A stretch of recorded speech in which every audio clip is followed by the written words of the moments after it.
McCarthyism occurred from 1950 through 1954, started by Joseph McCarthy. Also called the Second Red Scare, it was ignited by the espionage charges that Alger Hiss was convicted of.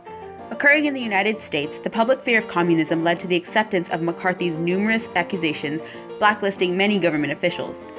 The stress of the war led to many people believing his persecutions were justified, even if they were unproven. Hundreds of innocent people were imprisoned, although some did have a past connection to the Communist Party.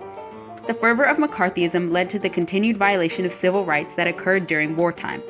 It was an extreme representation of how the constitutional rights promised by the government are often sidestepped or bent to fit the needs and wants of those in power, just like today. The Scopes trial occurred in 1925 in Dayton, Tennessee.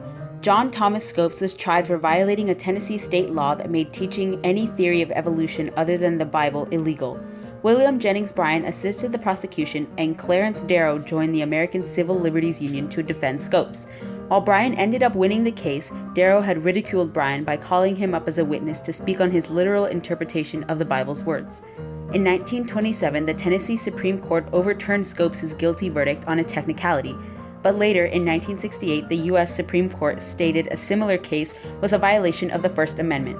The Scopes monkey trial allowed the controversy of religion versus science to gain attention, eventually leading to the curriculum we have today. It is not within the province of the court under these issues to decide and determine which is true.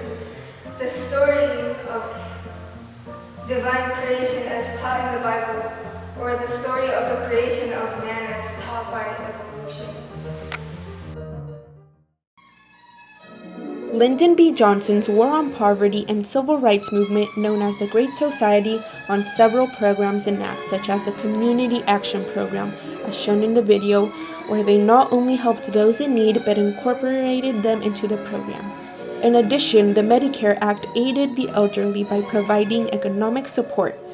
Another, perhaps most important act, was the Civil Rights Act of 1964, which attempted to end segregation and discrimination. Many of Lyndon B. Johnson's programs can be seen today, such as PBS that he signed in 1967, which funds many of the crash course videos you see today. Miranda versus Arizona in 1966 was a court case involving the constitutional rights of criminals. After Ernesto Miranda was arrested, he was interrogated for 2 hours and the detectives obtained a written confession. Miranda was found guilty, but the Supreme Court ruled that before criminal suspects could be questioned, they must be informed of their constitutional rights. Ernesto Miranda had not been read his rights and had no counsel present at his interrogation. While trying to appeal his case, Miranda was still found guilty, but later, when reviewed by Chief Justice Earl Warren, he said the confession was obtained without Miranda being told about the right to an attorney or to avoid self-incrimination.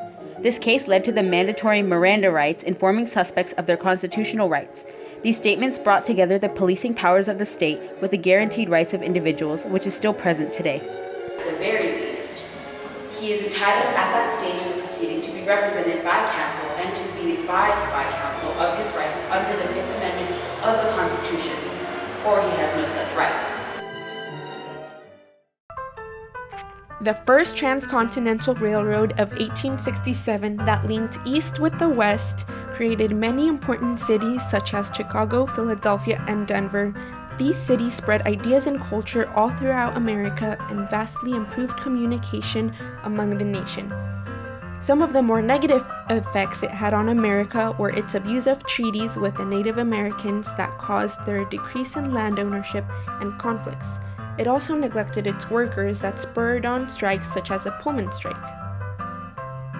In all, the Transcontinental Railroad was key in the shaping of America.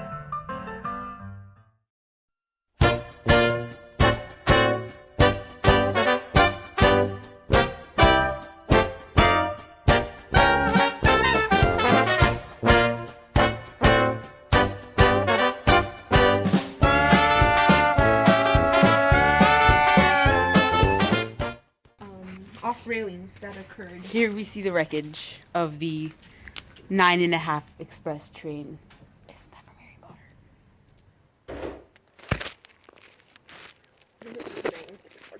9 3/4 quarter. Shut up. Are we done? Yeah. Thanks for watching. I'll see you next week.